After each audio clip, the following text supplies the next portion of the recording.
Assalamualaikum warahmatullahi wabarakatuh. Jumpa lagi bersama kami di video yang menyajikan berbagai kisah inspiratif dan penuh hikmah. Video ini akan menyajikan kisah Uqbah bin Abi Mu'ayth, salah satu musuh Nabi Muhammad SAW yang paling jahat sekaligus menyebalkan. Setelah sempat mengucapkan kalimat syahadat dan menyatakan diri memeluk Islam, ia kembali kepada agama nenek moyangnya sebagai penyembah berhala lantaran takut kehilangan teman-temannya dari suku Quraisy. Selamat menyimak dan semoga bermanfaat.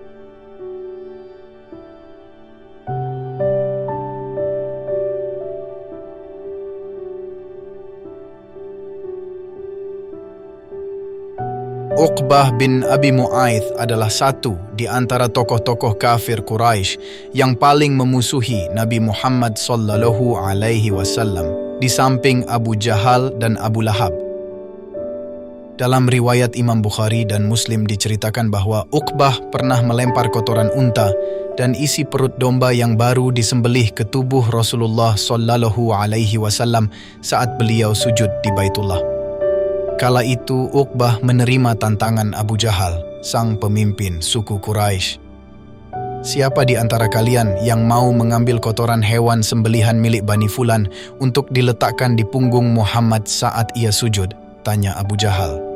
Uqbah pun mengajukan diri. Ia kemudian membawa dan meletakkan kotoran hewan itu di pundak Nabi Muhammad SAW saat beliau sedang bersujud, yang membuat Abu Jahal dan kawan-kawan tertawa terbahak-bahak.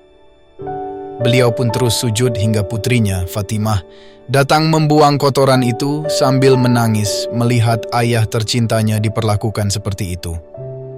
Pada kesempatan lain, Uqbah pernah meletakkan selendangnya pada leher Nabi Muhammad SAW saat beliau sedang melaksanakan salat di dekat Ka'bah. Uqbah kemudian menginjak pundak beliau sambil kemudian menarik selendangnya dengan sangat keras hingga beliau tercekik dan nyaris tidak bisa bernafas. Kemudian datanglah Abu Bakar radhiyallahu anhu menolong beliau. Abu Bakar mendorong Uqbah hingga terjatuh sambil berkata, "Apakah engkau hendak membunuh seseorang yang berkata, 'Robku adalah Allah'?" Uqbah pun kemudian pergi meninggalkan mereka. Uqbah bin Abi Mu'ayth adalah seorang tokoh Quraisy yang kaya raya. Pada musim panas, Uqbah membawa dagangannya ke negeri Syam, dan pada musim dingin ia berniaga ke negeri Yaman. Selain berdagang, Uqbah juga memiliki bisnis peternakan. Ternaknya digembalakan di hampir seluruh jazirah Mekah. Dia juga memiliki perkebunan di Taif yang setiap musim menghasilkan berbagai macam buah dan sayuran. Sebagai orang yang sangat kaya, Uqbah memiliki kebiasaan mengadakan jamuan pesta di rumahnya dengan mengundang orang-orang terhormat, tokoh masyarakat, kolega, dan relasi bisnisnya.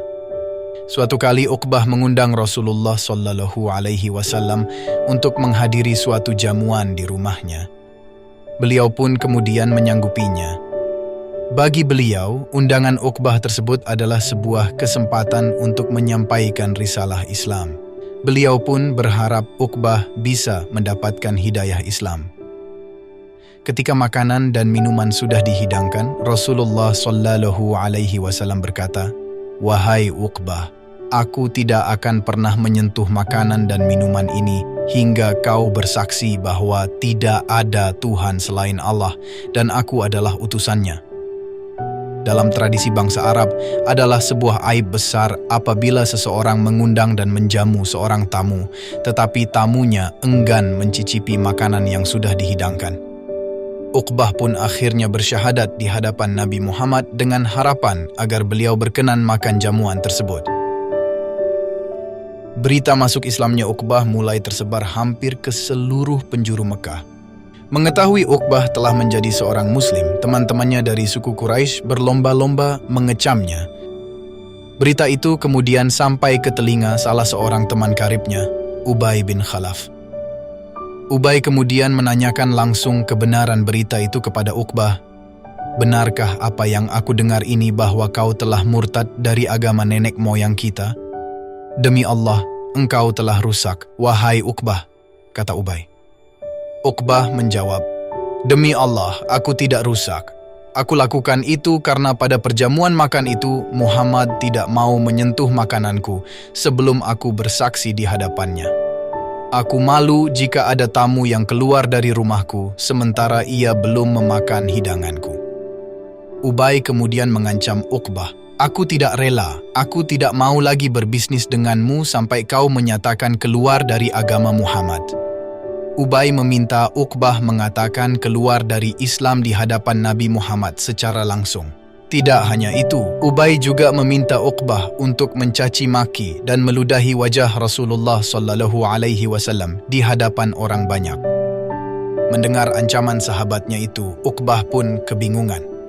Di satu sisi, ia tidak ingin kehilangan rekan bisnis dan sahabatnya, namun di sisi lain, ia sebenarnya mulai bersimpati kepada Islam. Dalam hati kecilnya, ia merasakan bahwa Islam adalah agama yang benar. Uqbah kemudian berpikir sejenak. Ia menimbang-nimbang apakah akan hidup sebagai Muslim ataukah kembali pada kekufuran dan melanjutkan persahabatannya dengan Ubay bin Khalaf yang merupakan rekan bisnisnya.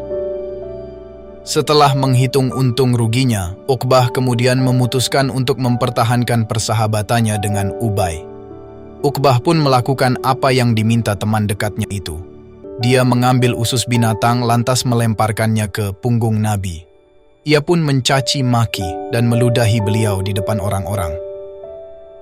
Ad-Dhahak berkata, tatkala Uqbah bin Abi Mu'ith meludahi wajah Rasulullah SAW, ludahnya kembali mengenai wajahnya sendiri, membakar wajah dan kedua bibirnya hingga membekas dan membakar kedua pipinya. Bekas tersebut melekat padanya hingga dia terbunuh. Mendapatkan perlakuan seperti ini, Rasulullah SAW bersabda kepada Uqbah, "Kelak engkau akan keluar dari Makkah dari bukit sebelah itu, dan aku akan menyambutmu dari bukit sebelah itu. Pada saat itu engkau akan menyesali perbuatanmu." Pada tahun kedua Hijrah, saat Rasulullah SAW telah berada di Madinah, terjadilah Perang Badar. Uqbah saat itu bergabung dengan pasukan musyrik Mekah untuk memerangi beliau. Dalam peperangan yang dimenangkan oleh kaum muslimin, itu Uqbah berhasil ditawan oleh pasukan kaum muslimin. "Jangan bunuh aku, siapa yang akan menjaga anak-anakku, wahai Nabi Allah?" kata Uqbah memohon sambil merengek. Dia terus memohon dalam kondisi tangan terbelenggu. Rasulullah SAW akhirnya memutuskan agar Uqbah dihukum mati. Diriwayatkan dari Ibnu Abbas radhiyallahu anhu, ia berkata, Rasulullah SAW memanggil para tawanan Badar dan menetapkan bahwa tebusan untuk masing-masing dari mereka adalah sebesar 4.000 dinar. Sementara Uqbah bin Abu Mu'ith dibunuh sebelum penebusan para tawanan. Kelak di akhirat, Uqbah menyesali keputusannya. Mengapa dahulu ia lebih memilih Ubay bin Khalaf daripada Islam?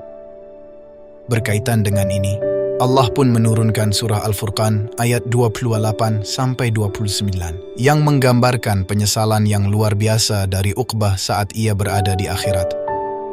Sungguh, dia telah menyesatkan aku dari peringatan Al-Quran ketika Al-Quran itu telah datang kepadaku, dan setan memang pengkhianat manusia. Uqbah baru sadar ternyata sahabatnya itu telah menyesatkannya dari jalan kebenaran dan membuatnya celaka selama-lamanya di neraka. Terima kasih telah meluangkan waktu untuk menonton dan menyimak video ini. Semoga apa yang telah disajikan dapat bermanfaat sekaligus menginspirasi. Sampai jumpa di lain kesempatan. Wassalamualaikum warahmatullahi wabarakatuh.